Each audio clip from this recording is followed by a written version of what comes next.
What's up, y'all? It's Carla, aka Seela the Poet. What's up, everybody? How's everybody doing tonight? So, I just finished watching a YouTube about an artist named Mikaben.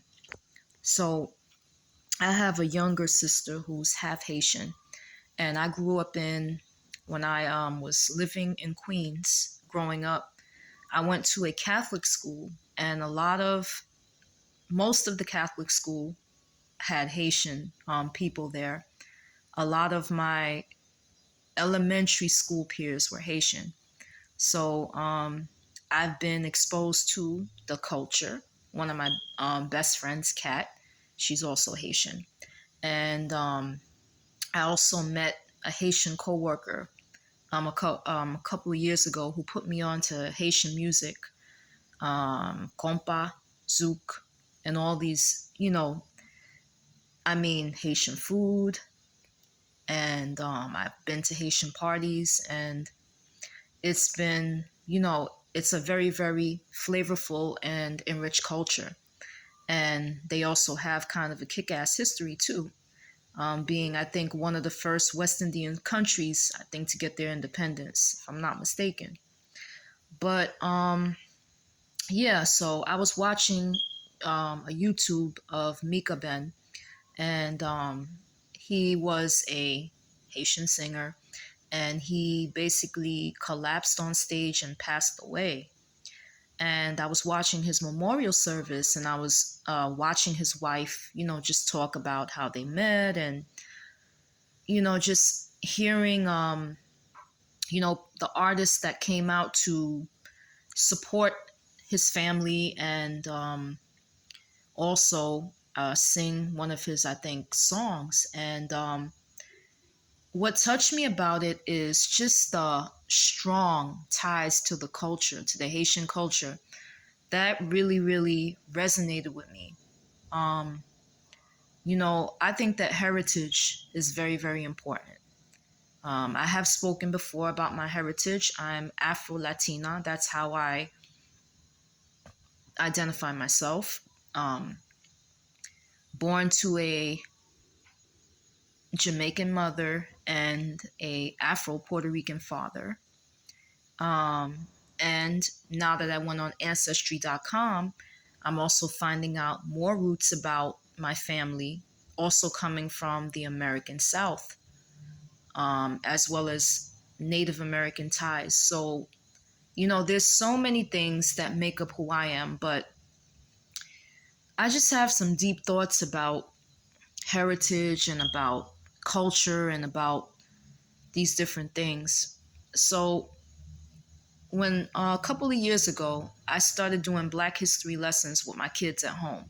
I just felt like their schools weren't very diligent on teaching Black history, teaching the important figures in the Black community. And so I would give them lessons at home, and we would talk about different people, like Stagecoach Mary. She was, I think, the first female Black postal worker.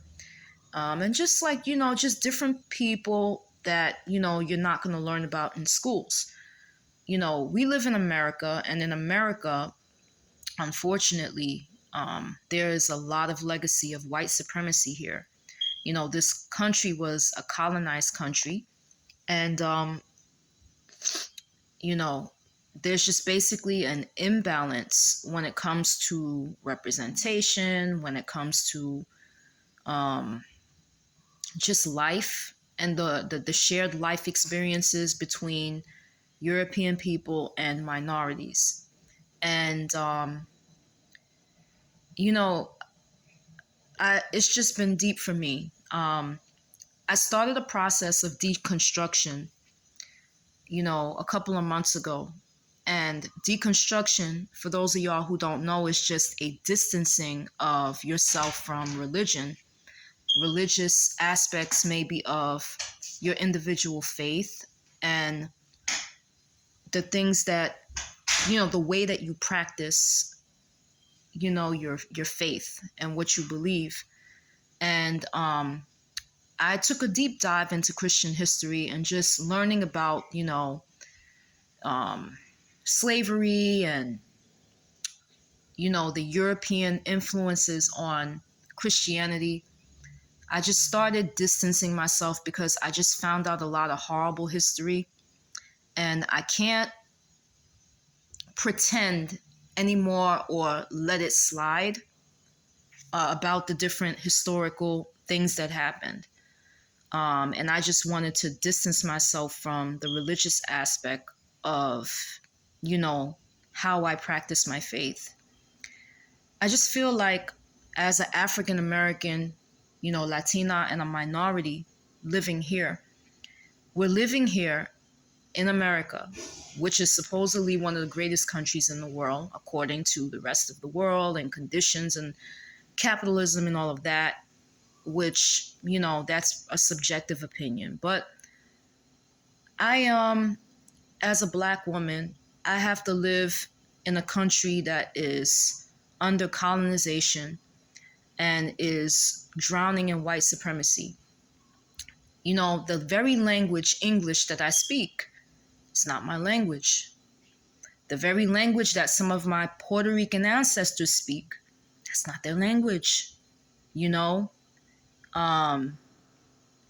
languages that I was supposed to be speaking, which would probably be African and maybe some indigenous languages, the right to speak those languages were stripped from some of my ancestors. And even the way that religion and Christianity is practiced here, that is also heavily influenced by European colonization. When you look at the structure of the Roman Catholic Church, coming from Rome, Rome is a European country. And, the way that the archdiocese and the different things. And I just feel like I'm trying to reconnect with parts of myself and parts of my culture and parts of my heritage that I feel are lost and that were stripped away, illegally from me and from, a lot of us. I think that people don't have enough of an important understanding of how important heritage, knowing who you are, identity, and culture is, and an understanding of history and how we got to where we are now. A lot of people don't understand the importance. But as I get older, I'm now 43 years old, and I say that without shame. God has given me a blessed 43 years on this earth. The fact that I'm still surviving here is a miracle from God to me, because I found out within the last week a couple of young people that I grew up with have passed away.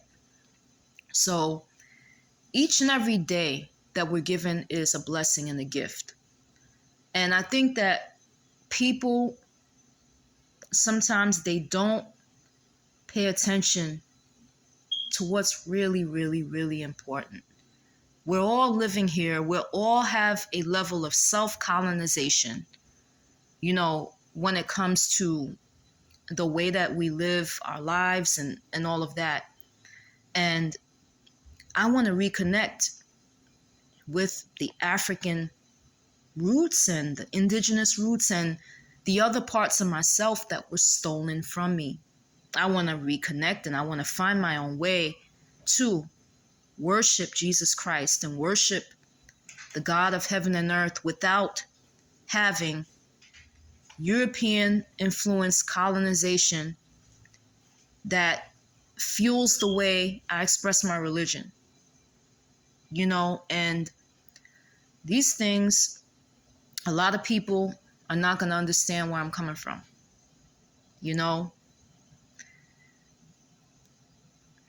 I just have to be honest with you. I try to be vulnerable and I try to be honest on my channel. But that's what's on my mind tonight. The importance of heritage, the importance of culture, the importance of identity. All of these things are important. That artist, Mikaben, he left a great legacy. You know, he wore that Haitian flag at his last performance. So he was Haitian proud until he left this earth. And for me, being a black woman, I will be a proud black woman until I leave this earth. But I need to find out, more deeply my African roots and what being a black woman really means. And I'm doing historical searches. I'm trying to look to my ancestors. I'm talking to some of my, older people that I met on Ancestry that are my cousins. And I'm just learning a lot. I'm learning a lot, about my Puerto Rican relatives. I'm learning a lot about my Virginian relatives and also people from down south and my Alabama relatives. I'm learning about some of the history of the people that came before me. And I think in order for all of us to understand who we really are, we have to understand where we came from. I think that if we did that and this generation did that, people wouldn't be as lost and confused as they are about why they feel so disconnected, why they feel so unhappy, because we're all swimming in colonization, honestly. We're all swimming in Western values, and it has been forced on a lot of people, especially minority people. So these are my thoughts tonight, and I'll come out probably with a part 2 video, but I just wanted to be vulnerable, be honest, and let you guys know where I'm at. All right? So I hope you guys have a blessed night. Continue to stay safe. Continue to keep the faith. Peace.